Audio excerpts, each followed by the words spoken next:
warahmatullahi wabarakatuh.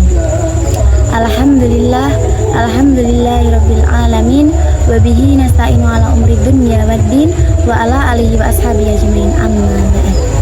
Pertama-tama marilah kita panjatkan puji dan syukur kehadirat Allah SWT, karena berkat rahmat serta hidayahnya saya bisa menyampaikan materi di bulan Ramadan ini. Yang kedua, salawat serta salam marilah kita curahkan kepada junjungan kita Nabi besar Muhammad sallallahu alaihi wasallam, ala syafaatnya kita nantikan yang nanti. Amin amin. Hadirin yang dirahmati Allah, pada kesempatan kali ini saya akan menyampaikan materi mengenai setiap kesulitan ada kemudahan. Setiap dari kita pasti pernah berada di titik sulit dalam hidup. Ada yang diuji dalam masalah keluarga, ada yang diuji dalam masalah ekonomi, kegagalan dalam pendidikan, ataupun masalah lain yang terasa berat. Kadang kita bertanya dalam hati, ya Allah, kenapa hidup terasa begitu sulit?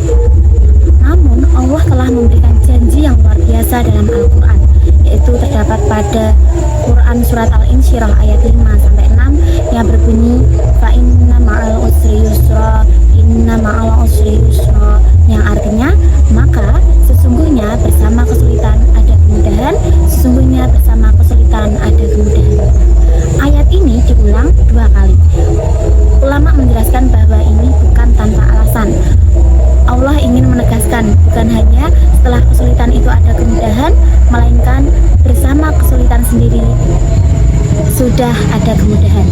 Artinya apa? Artinya saat kita sedang diuji, sebenarnya Allah sudah menyiapkan jalan keluar. Hanya saja mungkin kita belum melihatnya. Kita terlalu fokus pada beratnya masalah sehingga lupa mencari hikmah dan peluang yang Allah sembunyikan di balik ujian itu sendiri. Hadirin yang dimuliakan Allah, kadang kita itu merasa doa kita itu belum dikabulkan. Kita sudah berdoa sangat lama, sudah menangis dalam sujud, tapi masalah belum juga kunjung selesai. Padahal bisa jadi Allah sedang membentuk kita. Ujian itu bukan untuk menghancurkan, melainkan untuk menguatkan. Seperti besi yang ditempa dengan api agar menjadi kuat, seperti emas yang dibakar agar menjadi murni.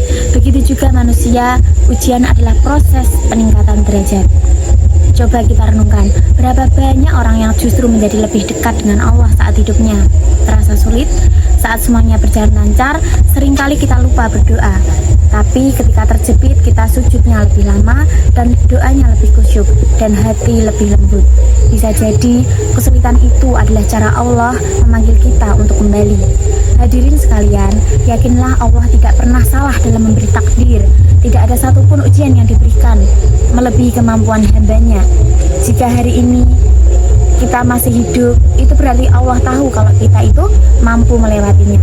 Hal ini terdapat dalam Quran Surat Al-Baqarah ayat 286 yang berbunyi, A'udzubillahi minasyaitonirrajim, Bismillahirrahmanirrahim, la yukallifullahu nafsan illa wus'aha. Artinya Allah tidak membebani seseorang melainkan sesuai dengan kesanggupannya. Nah, mungkin kita belum melihat kemudahannya sekarang, tapi percayalah, suatu hari nanti kita akan menoleh ke belakang dan berkata, ternyata semua itu ada maksudnya. Jadi kalau hari ini kita sedang berada dalam kesulitan, jangan buru-buru menyerah, jangan mudah berprasangka buruk. Justru disitulah kesempatan kita untuk membuktikan kekuatan iman kita. Ada 3 hal yang bisa kita lakukan saat menghadapi kesulitan. Yang pertama yaitu dengan bersabar. Sabar bukan berarti diam tanpa usaha. Sabar adalah tetap taat, tetap berbuat baik, dan tidak putus asa meskipun keadaan belum berubah. Yang kedua yaitu dengan terus berikhtiar. Allah menyukai hamba yang berusaha. Jangan hanya menunggu datangnya keajaiban tanpa bergerak. Doa dan usaha harus berjalan dengan seiringan. Yang ketiga, perbaiki hubungan dengan Allah. Perbanyak istighfar, perbanyak sedekah, dan perbaiki sholat kita. Ketika kita memperbaiki hubungan dengan Allah, maka Allah akan memperbaiki hidup kita. Hadirin yang dirahmati Allah, hidup ini bukan tentang sedikit masalah yang kita miliki, tetapi tentang seberapa kuat iman kita atau saat menghadapinya. Jangan ukur kasih sayang Allah itu dari mudah atau sulitnya hidup kita. melainkan ukurlah dari seberapa dekat Allah dalam menjaga kita, memberikan kesempatan untuk bertaubat dan juga menguatkan hati kita. Ingatlah, tidak ada hujan yang turun terus-menerus tanpa adanya pelangi. Begitu juga dengan kesulitan yang berlangsung, itu pasti akan ada kemudahan gitu. Maka jika hari ini kita sedang merasa berat, sampaikan pada diri sendiri bahwasanya ini bukan akhir, melainkan kita sedang Allah itu sedang menyiapkan kemudahan untuk kita. Semoga Allah selalu menguatkan hati kita, melapangkan dada kita, dan menjadikan setiap kesulitan yang kita alami itu menjadi kemudahan dan juga jalan menuju keberkahan dan jalan menuju surganya. Demikian yang dapat saya sampaikan, kurang lebihnya saya mohon maaf. Wassalamualaikum warahmatullahi wabarakatuh.